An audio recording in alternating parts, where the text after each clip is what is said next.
Hello and welcome to the second ever TBR Pursuit.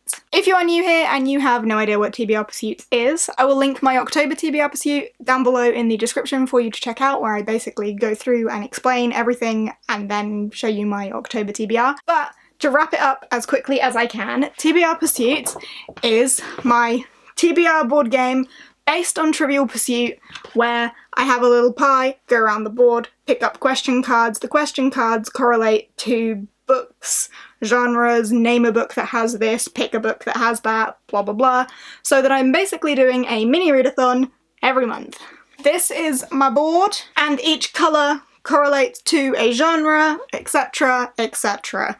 So yeah, November is nearly upon us, so it's time for round 2 of this.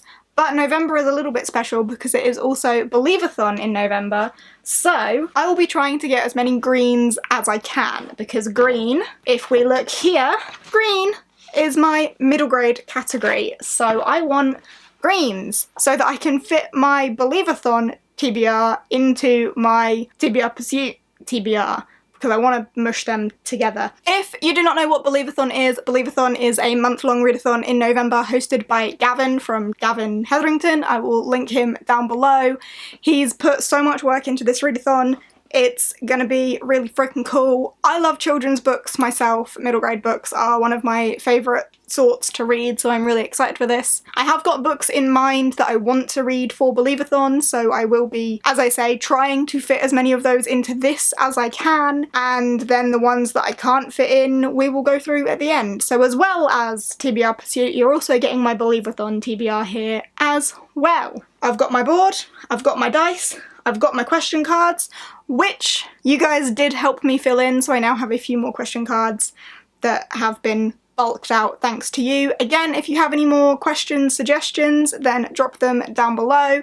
I, as I said, want to expand my question card deck as much as I can, so any suggestions, absolutely welcome, drop them down below. But yeah, I'm pretty sure that's all I have to say in terms of an introduction, so let's just get on with roll number 1. Okay, let's kick this off with roll number 1. As usual, I have my pink pie and my dice. Let's get to rolling. 4. In the spirit of Believathon, I want to go for the green. 1, 2, 3, 4. There we go. Nice green. The prompt is name a title with 3 words or less. And of course, we put a little green pie in there. So we're starting really well. Roll 1 got me a green, and my green is to name a title with 3 words or less. So starting off well, and I can fit one of my pre-selected Believathon reads into this prompt, and that is a title of 2 words, which is Northchild by Edith Patu. This is an arc that Gavin actually sent me himself. I believe it is out. No, it's not out yet. It comes out in November. But this is like a re-release of a book that was originally released quite a while back, but I don't know what. But this is about a girl called Rose, who is an unusual child. Rose was born facing north, and the old stories say she's destined to travel far from home on a dangerous journey. I'm pretty sure she travels like on a polar bear or something. There's polar bears on the back.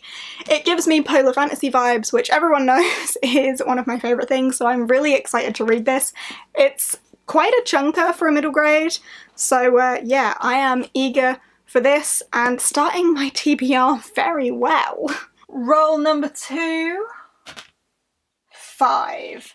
1, 2, 3, 4, 5. 1, 2, 3, 4, 5. This is going well so far. Green. What book has a creepy vibe? And of course a green pie for that. Okay, now I don't want to jinx it, but you know, we've just had 2 greens in a row and that's what I wanted. So yeah, this green, roll number 2, got me what book has a creepy vibe. And again, this is perfect. There is a Believathon prompt for a book with a creepy atmosphere. So this one is a total no-brainer, and I'm going for Potkin and Stubbs, The Haunting of Pelican City. This is the second book in the Potkin and Stubbs series, which follows Lil Potkins, who wants to be a reporter and is searching everywhere for the biggest scoop, and Nedley, who's dead. It's great fun. This copy is actually signed, because I did meet Sophie Green. Very nice, very nice. But yeah, definitely has that creepy atmosphere. Creepy middle grades are my favourites, so yeah. And these kind of have that like old school detective vibe, and these kids get into creepy situations. And, you know, with Ned being dead, that helps. I really recommend these books if you haven't read them. Not that I've read this one, but the first one was amazing, and I'm really excited to get to this one as well. So second book on my TBR is looking pretty promising. Roll number 3, 2. Roll again or yellow. I'm gonna go for just roll again. 1, 2, which takes us to 4. 1, 2, 3, 4. 1, 2, 3, 4. 1, 2, 3, 4. I'm going to roll again. So 1, 2, 3, 4. 5. 1, 2, 3, 4, 5. 1, 2, 3, 4, 5. 1, 2, 3, 4, 5. 1, 2, 3, 4, 5. So what are my options here? 1, 2, 3, 4, 5. Blank. 1, 2, 3, 4, 5. No. I'm going to go for a blue blank for that 5. And my prompt is buddy read. That works out very well. So we have a little blue pie in there. If my options are between a colour and a blank, I'm gonna go for the blanks this month, because then there's more chance of me being able to wriggle them into middle grade books. But that being said, the blue that I got is buddy read. And as you know, me and Becca are buddy reading a book in the Grishaverse each month. And we, in September, were supposed to read Crooked Kingdom, but life just went a bit out the window and we never got around to doing that. So we decided that we would push it to November. This is my November TBR, and buddy reads come up. So, perfect fit. Now, this is quite a chunker to be reading whilst in a readathon that is dedicated to a different target audience to this, but it needs to be read.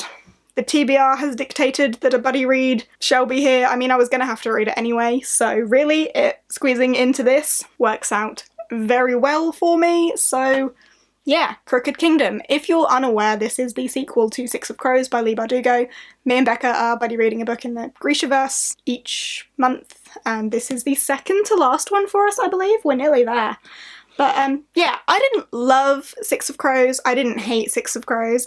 Six of Crows was very average for me, so I'm really hoping that this one, like, raises the roof just a little bit. But yeah, there you go. Crooked Kingdom. Roll number 4. 5. 1, 2, 3, 4, 5. 1, 2, 3, 4, 5. Blank or roll again? Let's have another blank. And our prompt is, what is a friend's favourite? And of course, another blue pie in there. So again, another blue. We're doing things in 2s this month, it appears. And this is what is a friend's favourite. And this works absolutely perfectly for Believathon, because the group book is Frostheart by Jamie Littler, which is one of Gavin's favourites. He gave it 5 stars. He said it is his favourite children's book of all time currently, so I am super hyped for this. Again, polar fantasy, so we know I'm gonna love it anyway, just because those chilly vibes get me every time. And this is about a boy, I cannot remember his name, Ash, but Ash discovers that he has some sort of powers that means he can talk to these creatures, or I can't remember what they're called, but he can talk to these things out in the Icelands, which is a bit of a like double-edged sword because people don't like that magic. I'm not sure. I haven't read it, I don't know, but he reveals that he has these powers and then is whisked aboard the Frostheart, an explorer sleigh with a daring crew who need his help. So, adventure story, weird icy creatures, bit of magic, bit of everything I love. Gavin adored it. I am really excited and think I'm gonna absolutely adore it too. And it's the group book for Believathon, so you know, what's that, like 3 birds with 1 stone? Roll number 5. 1. Oh no. Orange, which we know I want to avoid, or yellow sci-fi. Neither of those are what I wanted, but let's go for a yellow sci-fi. Name a YA sci-fi. Fairly broad, okay. And of course a yellow pie. Okay, we ruined the streak a little bit and landed on a yellow, but it's better than an orange. So, name a YA science fiction. Pretty broad, you know, I have a few things that could fit this, but a book that has been weirdly calling to me at the minute. I think it's because I'm still kind of in like creepy vibes because Halloween. And I don't know what about this gives me creepy vibes, it just gives me creepy vibes. And that is This Mortal Coil by Emily Sue Vader. Pretty sure this is about a girl whose dad dies and he was some sort of like genist and discovering a secret to like a disease or something in the genes, and he died whilst doing this research and left some secrets for his daughter to like continue his research and work out the like solution to the problem. I don't know.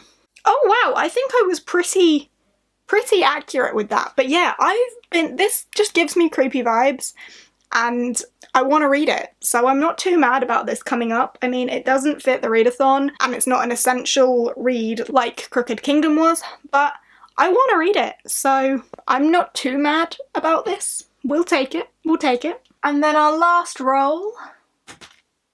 3. Roll again, pink or orange.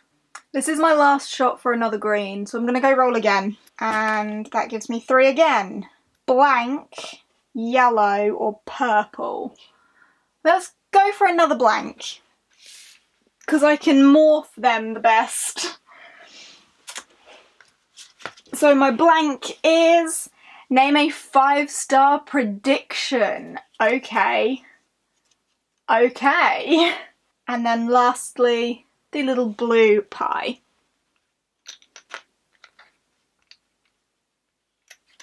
And then finally, last roll, blue, blank, name a 5-star prediction. Don't we just love a 5-star prediction? And again, I can work this into Believathon because The Girl Who Speaks Bear by Sophie Anderson, I think is going to be a 5-star for me. I loved The House with Chicken Legs and I think I'm going to love this even more. It just excites me so much. Sophie Anderson takes inspiration from like Russian folklore and stuff, so I'm excited about that because we all know that Russian folklore is something that I really like seeing retold in books. It just meshes with me. I really like it. I always have a good time when I'm reading about that. This follows, I don't know her name, Yanka, and I think she can speak to bears. Yanka was abandoned in a bear cave as a baby and she's always wondered where she's from. There are strange whispers from the villagers. She wishes she was as strong on the inside as she is on the outside. She has to flee her home, looking for answers about who she really is, and that turns out to be a journey far beyond anything she's ever imagined. From icy rivers to smouldering mountains, meeting an ever-growing herd of extraordinary friends along the way. I just think I'm going to adore this because I loved Sophie Anderson's other books so much, and just so much of this makes me excited. So I think this might finally be a 5-star middle grade for me, and I'm really excited to crack into it. So yeah, 5-star prediction, done. So overall I've got 4 middle grades into that, which is pretty good, but that is not everything that I wanted to read for Believathon, so I will just give you a quick rundown of some of the other things that I wanted to read as well and go through what prompts they fit. So we only have 4 more books because I've already got 4 here, so I'm doing 8 in total for middle grades. As I said, Northchild fits a prompt, and for this I'm doing the seasonal read. I've got them all written down over there, sorry. So this is going to be my seasonal pick for Believathon. Potkins and Stubbs is going to be my creepy atmosphere read for Believathon.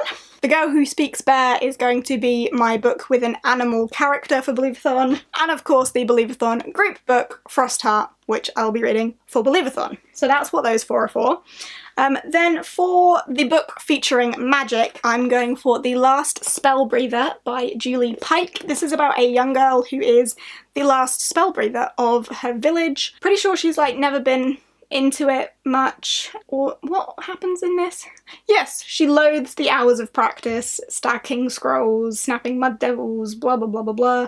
And then something terrible happens to the village and she needs to save them and protect them. Her village is plunged into danger and an incredible adventure begins. I hadn't seen this on the front cover, but this just makes me even, or front page even, sticks and stones may break my bones, but words, that's a whole different story. I like that. I'm excited by this. I'm very much looking forward to reading this. Then for a book featuring myth or legend, I'm going for A Darkness of Dragons by S.A. Patrick. Don't ask me why this fits this, but Gavin told me it does because I asked him for recommendations and let him see which prompts I hadn't yet filled, and he gave me some recommendations of books that he knew I had, and this was one of them.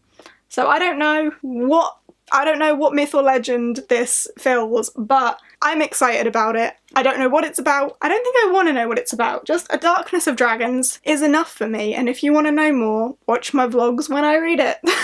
In a world of dragons, song spells, pipers, and battles, 3 accidental heroes versus 1 legendary villain, an epic adventure is born. So yeah, I'm looking forward to that one as well. For the prompt, read a book with real life issues, I'm going to be reading Where the River Runs Gold by Sita Brahmachari, which I'm quite excited about as well. Cairo City was beautiful once before the storm. This is about a couple of kids who want to like escape their really terrible living and working conditions. I think they work in the fields. Now the flower beds are built over with brick, the bees are long gone, and children are sent to freedom fields to pollinate crops by hand for the good of the nation. 11-year-old Shifa knows that twin Themba won't survive the harsh existence for long. They have to escape. But then she uncovers an impossible secret. If she can protect it on their perilous journey home, Shifa could change everything. And I know that this is like based on definitely the real world. I read an article about it because I had it on my shelf because it was the book of the month from Waterstones or something, and I bought it because it looked cool because I'm that person. But I didn't know too much about it. But then I read an article about it and how it's very much based on the real world and the environmental struggles and the way the world is going when flower beds will be built over with bricks and bees are gone. But on top of that, you've also got like a touch of slavery in there and just child labour as well with getting the children to work the fields. It just sounds like it's going to be really real, and I'm excited for that. I need to take the stickers off these, but I like never ever do that, but I can't even see what the tagline says. Only love can lead you home. And we got some satisfying peeling as well. And then the last prompt that I'm going to be fulfilling for Believathon is the read a book with a strong sense of friendship, and for that I'm going to be reading The Battle for Perfect by Helena Duggan. This is the 3rd and final book in the A Place Called Perfect trilogy, and the friendship between Violet and Boy is beautiful and strong and tested in the last book.